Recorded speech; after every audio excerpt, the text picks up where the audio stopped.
కాబట్టి ముఖ్యమంత్రి గారిని ఈరోజు ఈ యొక్క నిధుల కోసం, ఈ ప్రాజెక్టు యొక్క ప్రాధాన్యత కోసం, అదేవిధంగా చారిత్రక సంఘటన, ఒక భారతదేశంలో ఒక రాష్ట్ర ప్రభుత్వం రైతుల కోసం వాళ్ళ రుణాలని ఒకే నెలలో, ఒకే పంట కాలంలో 31,000 కోట్ల రుణమాఫీ చేస్తామంటే ఎవరు నమ్మల.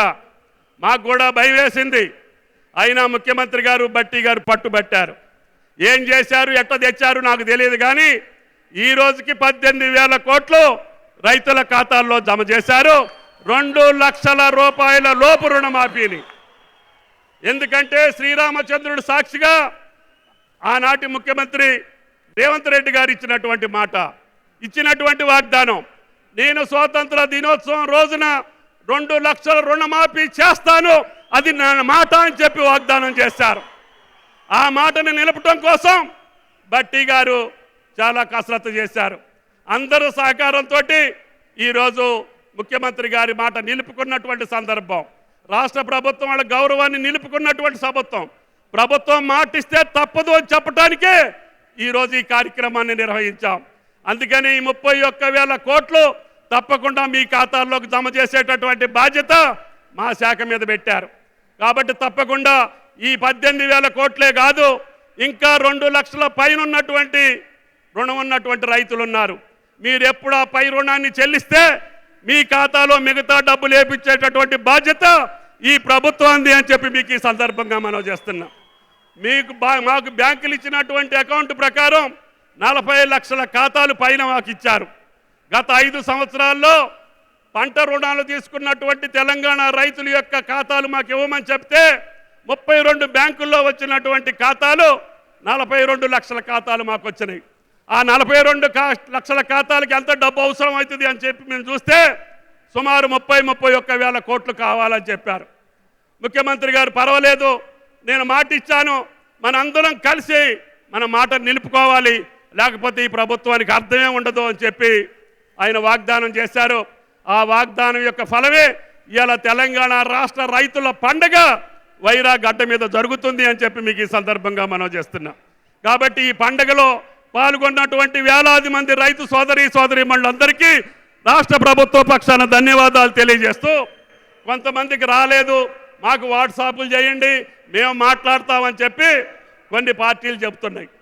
అయ్యా, నేను వాళ్ళకి ఏం చెప్పానంటే, మొన్న మేము వాగ్దానం చేయకముందు ఉన్నటువంటి ఖాతాలు ఏమున్నాయో, మీ పరిపాలనా కాలంలో మీరు ఇస్తానని చెప్పి ఎగ్గొట్టినటువంటి ఖాతాలు ఎన్నున్నాయో అవి తెప్పించుకోండి, వాటికి మీరు రుణమాఫీ చేయండి, మాకు అభ్యంతరం లేదని చెప్పా. మొదటిసారి ఏమో 4 దఫాలు ఇచ్చారు, వడ్డీకి సరిపోలేదు. రెండోసారి ఏమో వాగ్దానం చేశారు, ఎన్నికల ముందు రింగ్ రోడ్డు అమ్మి సగం ఇచ్చి సగం మానేశారు.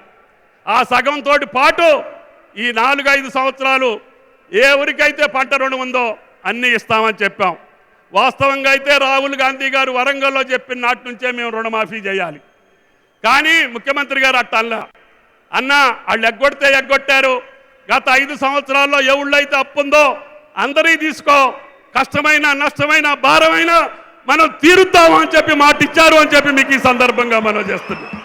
అందుకని ఆయన మాట నిలుపుకున్నాడు కాబట్టి ధైర్యంగా సాహసంగా ఒక ముఖ్యమంత్రి ఇక్కడికి వచ్చి ఆ మాటను నిలబెట్టుకున్నటువంటి సందర్భాన్ని, ఒక పక్క గోదావరి జలాలు ఇవ్వటం, ఒక పక్క రైతు కుటుంబాలను రుణ విముక్తులను చేయటం, తద్వారా తెలంగాణ రాష్ట్ర ప్రభుత్వం యొక్క పాలన భారతదేశానికి మార్గదర్శకంగా ఉండాలని, ఈ పరిపాలన మార్గదర్శకంగా భారతదేశ వ్యాప్తంగా అన్ని రాష్ట్ర ప్రభుత్వాల మీద తెలంగాణ ప్రభుత్వం రేవంత్ రెడ్డి గారి ప్రభుత్వం ఇచ్చినట్టుగా మాకు కూడా 2 లక్షల రుణమాఫీ చేయండి అని చెప్పి ఈ బీజేపీ ప్రభుత్వాన్ని నిలదీసే సమయం ఆసన్నం అవుతుంది.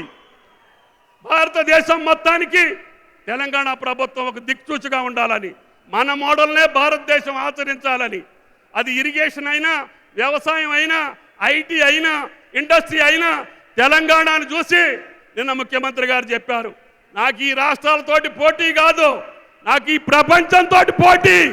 నా తెలంగాణ రైతులు కానీ, నా తెలంగాణ యువత కానీ, నా తెలంగాణ మహిళలు కానీ ప్రపంచానికి ధీటుగా నిలబడాలి తప్ప ఈ రాష్ట్రానికి ఆ రాష్ట్రానికి మేము పోటీ కాదు అని చెప్పారు.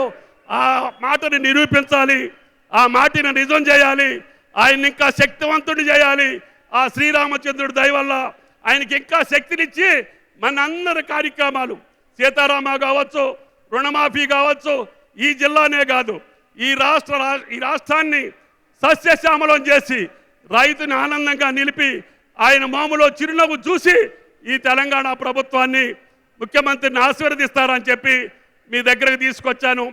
పెద్ద ఎత్తున ఆశీర్వదించడానికి వచ్చేసినటువంటి తల్లిదండ్రులకి, అన్నా చెల్లెళ్ళకి, అక్క తమ్ముళ్ళకి, సోదరులందరికీ కూడా హృదయపూర్వక నమస్కారం తెలియజేస్తా.